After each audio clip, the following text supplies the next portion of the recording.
Dans la paracha de Beha'alotra, que nous allons lire, il y a un passage sur lequel il faut se pencher. Et nous allons voir que apparemment, il est en contradiction avec un autre passage de la Torah qui se trouve dans Parashat Yitro, dans le livre de Shemot. Dans Beha'alotra, après qu'on nous ait signalé les différentes étapes du voyage du peuple d'Israël, avec comment ils voyageaient, regroupés, les tribus de quel côté elles étaient, et ainsi de suite, on nous dit que Moshe s'adresse à son beau-père, et c'est marqué dans le chapitre 10, verset 29, Vayomer Moshe lechovav ben Reuel Midiani. Moshe s'adresse à son beau-père, dont vous savez qu'il a 7 noms. À part le nom de Yitro, il a encore 6 autres noms. Et un des noms, c'est Chovav. Donc Moshe parle à Chovav. C'est pas sans raison que, ici, à cet endroit-là précis, la Torah va décider d'appeler Yitro par ce mot Chovav. Et je pense que, avec ce que nous allons expliquer, ça nous permettra de mieux comprendre. Le mot Chovav, en lui, la racine de Habib, quelque chose de bon, de doux, qu'on apprécie. Donc, il n'y a pas de hasard que ce nom Chovav lui est donné ici. Et donc, il s'adresse à lui en lui disant, donc son beau-père, nous allons voyager vers l'endroit que Dieu a dit qu'il allait nous donner. Dieu a dit, je vais vous le donner. Viens avec nous. Vehetav nous là, on va te faire du bien. De quel bien s'agit-il? Et pourquoi on va te faire du bien? Il dit qui Hachem dibertov à l'Israël, car Dieu a parlé du bien sur Israël. Que signifient ces mots? Dieu a parlé du bien sur Israël. Alors naturellement, il lui dit, Chovav répond à Moshe en lui disant non, Lo Eler, je n'irai pas, qui est l'artiven molati Eler, je vais aller vers ma terre et vers mon lieu de naissance. Pourquoi? Apparemment, Chovav refuse. Et là, il lui dit, Anna ta'azovotanu, ne nous quitte pas. Moshe lui demande de nouveau de ne pas les quitter. Kialken yadata hanotenu bamidbar. Tu sais que nous, notre résidence, nous voyageons d'étape en étape dans le désert. Vayitalanu la'anaim, tu seras pour nous des yeux. Qu'est-ce qu'il veut dire par cela? Tu seras pour nous des yeux. Vayakitelech immanu, et quand tu iras avec nous, Vaya hatovaou, et sache que ce bien-là, Asherietiv Adonai immanu, que Dieu va faire avec nous, Vetamnular, ce bien te viendra aussi. Et après, on voit qu'il voyage. Donc apparemment, ici, on voit clairement, c'est ce qui apparaît, que Yitro accepte l'argument de Moshe Rabbeinu et reste avec eux. Or, dans Parashat Yitro, dans le livre de Shemot, dans le Perek Yutret, donc chapitre 18, Pasuk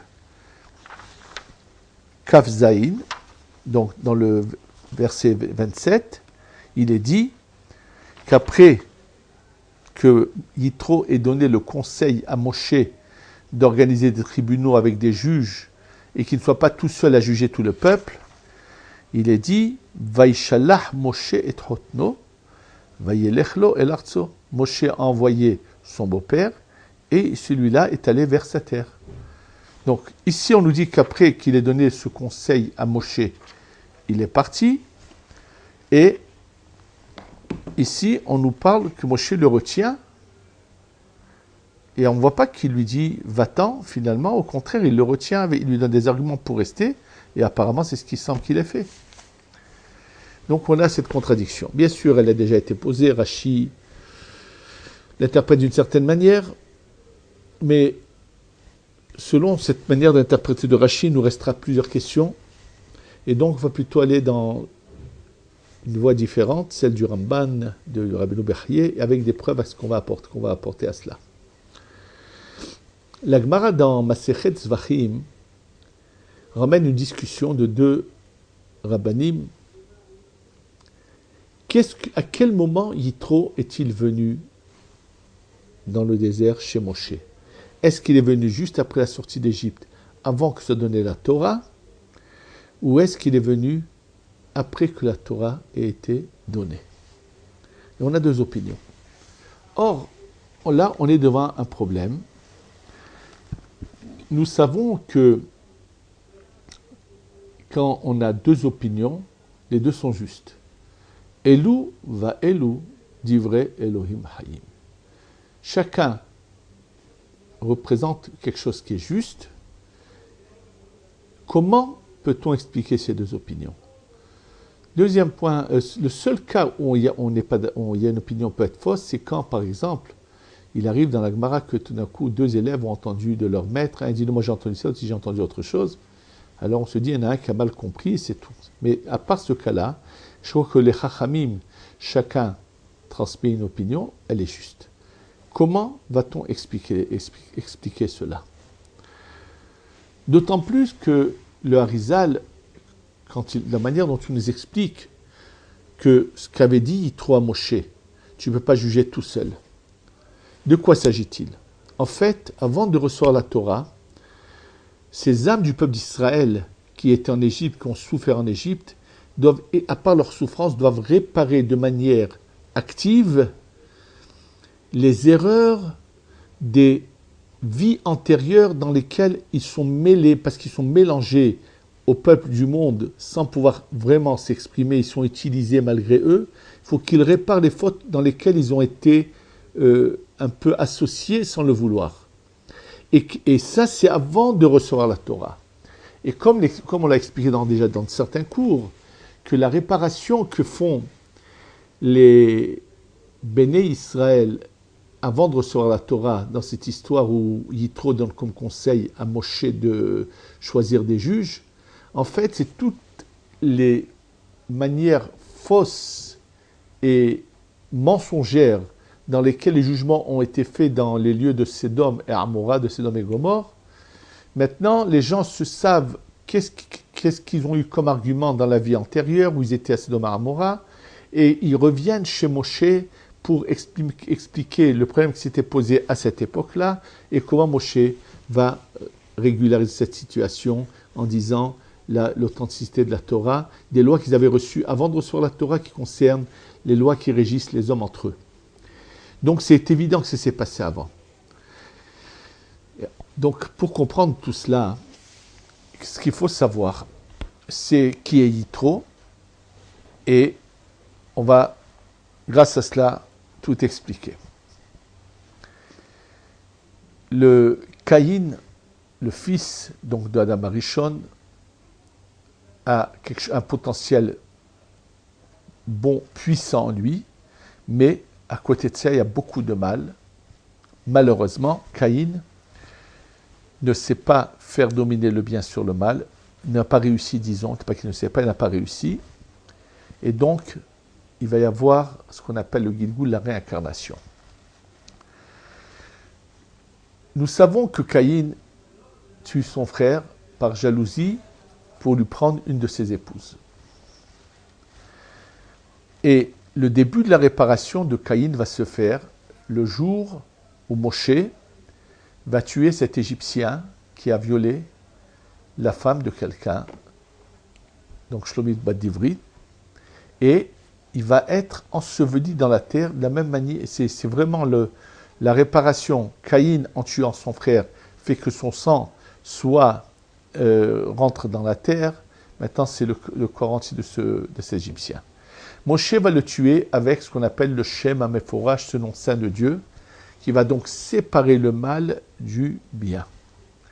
Et au moment où Moshe tue cet Égyptien, le côté bon, cette étincelle de bon du Nefesh, parce qu'il y a 3 niveaux d'âme, Nefesh, Wa Neshama. Donc dans le Nefesh, le bon du Nefesh de Caïn qui est dans l'Égyptien va aller directement chez Yitro.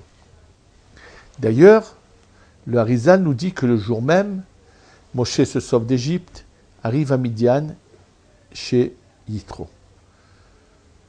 Si c'est le cas, il n'est pas resté, puisque nous savons qu'après être parti d'Égypte, il va passer 40 ans en Afrique noire, où il va devenir roi d'une très grande peuplade africaine. Et c'est qu'après ces 40 ans de règne, qu'il va ensuite revenir à Midian, et qui va se marier avec Tsipora, la fille de Yitro. Donc, à ce jour-là, que va-t-il se passer chez Yitro? Première chose, c'est qu'il va arrêter d'être un idolâtre.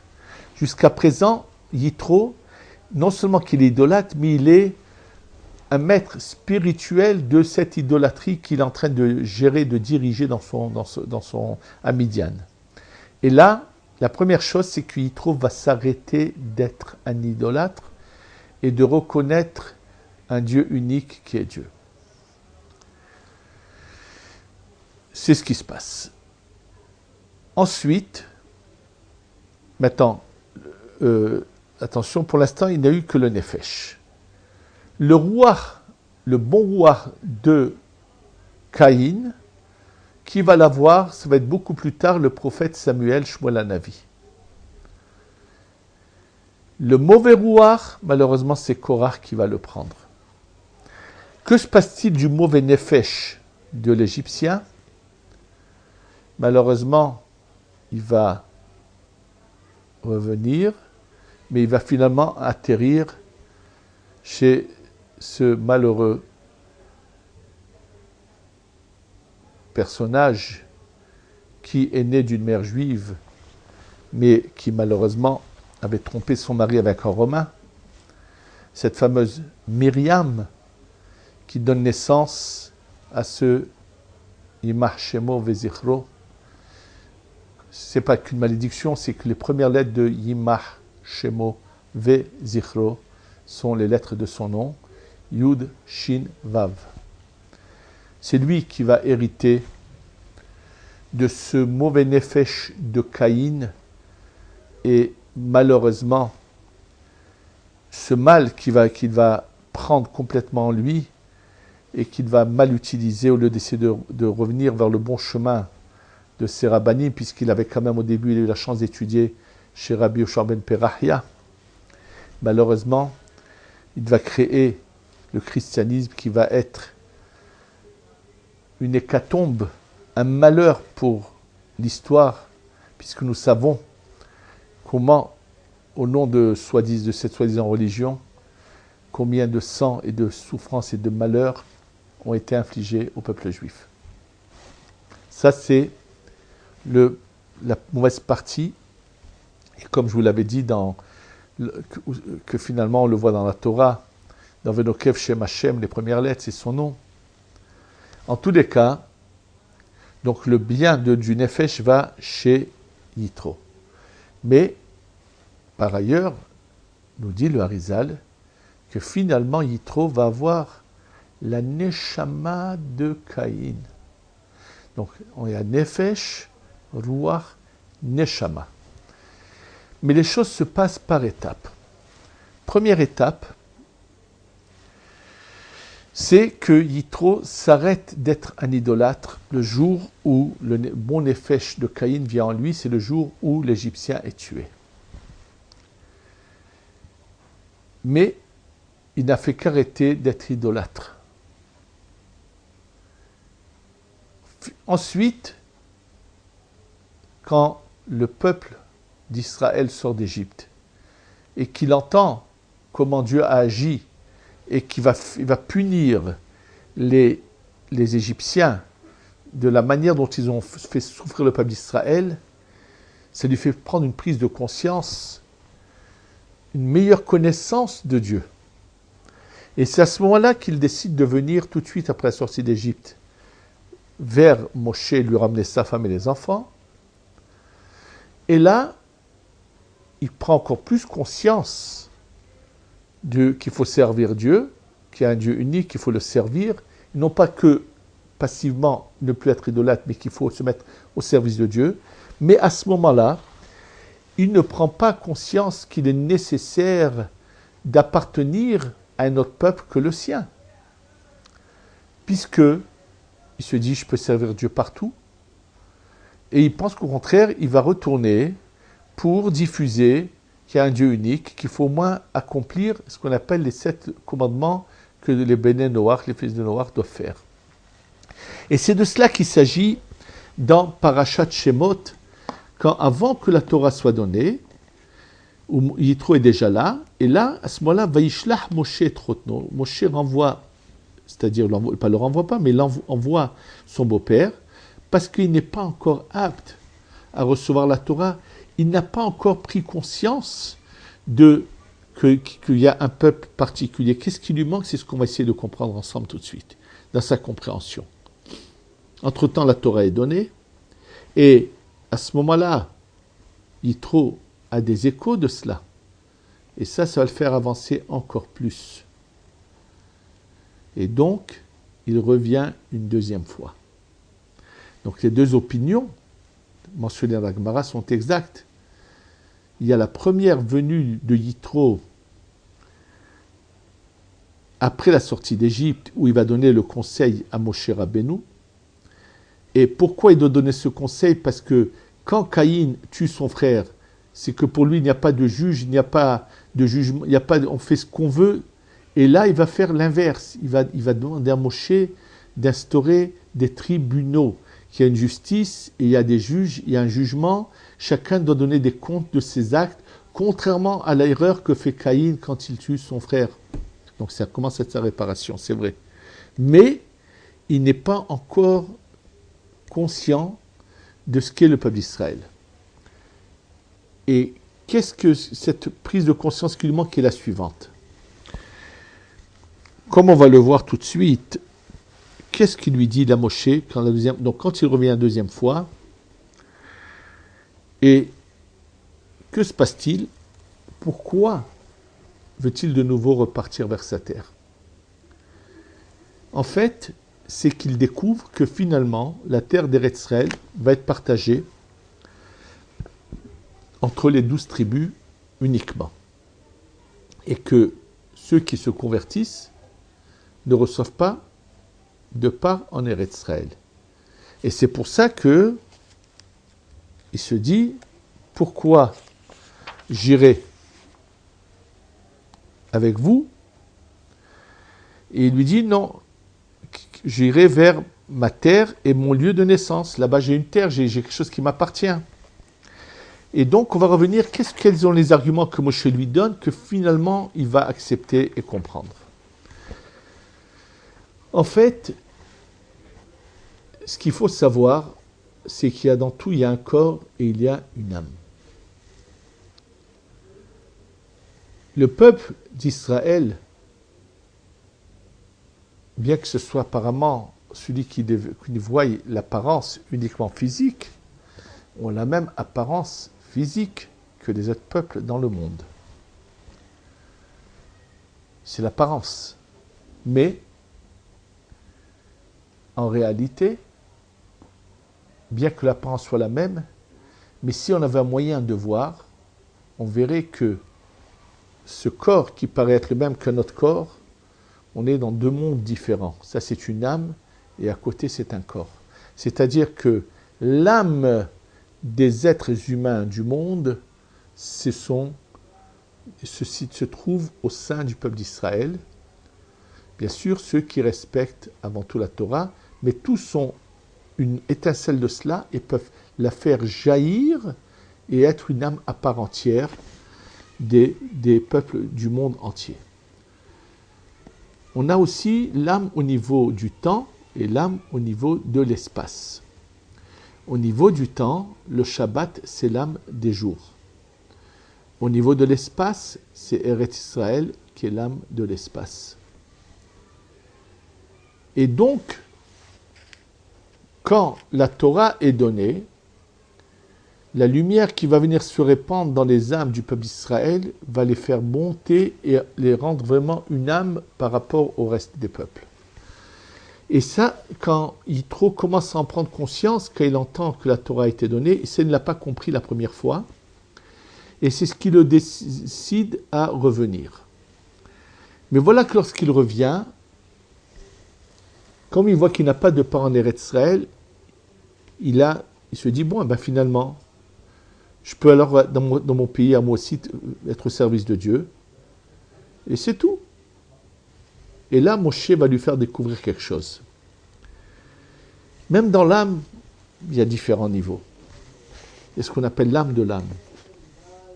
C'est exactement la même chose même dans l'étude de la Torah, où l'âme de l'étude, c'est justement ce qu'on appelle, cette sagesse qu'on appelle la Kabbalah. Et c'est ça le mot Tov qui est utilisé. Marav Tufra Asher Tzafanta Lireecha. Comme il est grand, ce Tov, ce bien que tu as caché pour ceux qui te craignent. Et là, Moshe va lui faire découvrir, il va lui dire, sache une chose, tu es encore loin d'avoir tout découvert.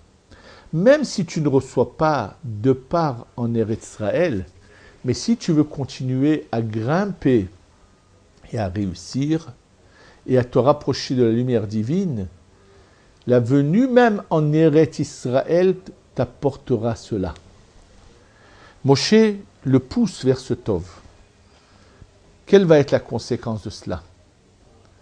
Ce qu'il faut savoir, c'est que le Harizal nous dit que Shmuel Hanavi a réparé avec le Ruach de Caïn plus que ce qu'a réparé Yitro avec la Neshama de Caïn. Qui c'est qui va finir la réparation de Yitro dans la Neshama de Caïn? C'est Rabbi Shimon ben Yochai. Or, Rabbi Shimon ben Yochai a une étincelle de l'âme de Moshe Rabbeinu. Donc Moshe Rabbeinu veut aider Yitro à continuer à grimper.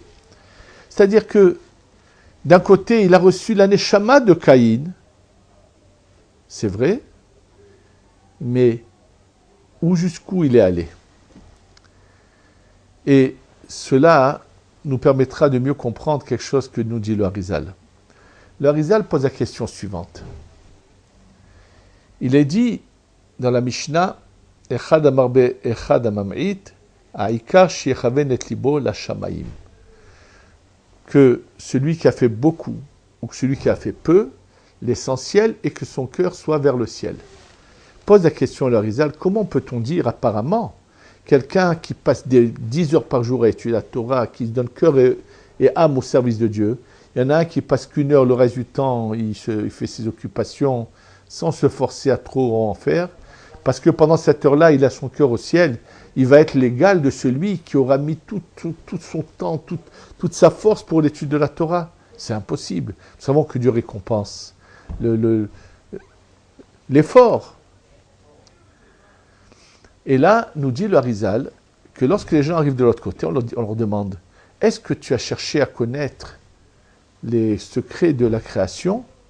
Celui qui dit que non, il est puni. Alors il dit le Harizal, mais pourquoi serait-il puni? Au Gan Eden, il y a aussi des emplacements pour ceux qui n'ont fait qu'étudier le Chumash ou que la Mishnah.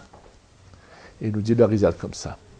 En fait, chacun, on le juge par rapport à la capacité qui était en lui. Quand on nous dit beaucoup ou peu, c'est dans les résultats.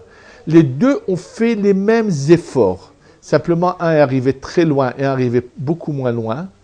On lui dit, ne te fais pas de soucis. Dieu juge l'effort. Et le principal, c'est d'avoir fait pour Dieu. Vous avez fait les mêmes efforts pour Dieu. Vous aurez la même récompense, même si lui est arrivé très loin et toi moins loin, parce que lui avait un potentiel que je n'avais pas. Celui qui avait ce potentiel, on lui dit, dis-moi, est-ce que tu as utilisé ton potentiel jusqu'au bout ou pas? Et sinon, il est puni. Mais on ne vient pas celui qui a tout fait mais qui n'a pas réussi, on ne peut pas lui en vouloir. Il faut qu'on prenne de cela une leçon et qu'on essaye de penser, de réfléchir. Est-ce que nous utilisons tout ce qui est comme pouvoir en nous ou pas, ou bien on se leurre et on est en train d'être complètement à côté du but. Quand on voit que Moshe encourage Yitro à venir en Eretz Israël, même qu'il n'aura pas de part en Eretz Israël, parce que grâce à cela, il va avoir une découverte, un rapprochement de Dieu qu'il n'aura nulle part ailleurs, je crois qu'il y en a beaucoup qui doivent se poser des questions. Et que c'est tout cela qu'on doit penser et réfléchir et comprendre, à part qu'on ait eu la chance au moins de comprendre les deux parachiotes et de voir qu'il n'y a pas de contradiction, mais on doit vraiment se réfléchir à ce que l'on fait. Est-ce que ce que l'on fait est ce que Dieu attend de nous ou pas? Et qu'Hachem nous aide à aller dans la bonne voie toute notre vie, à savoir utiliser tout le pouvoir qui est en nous et de bien l'utiliser. Amen, ve Amen.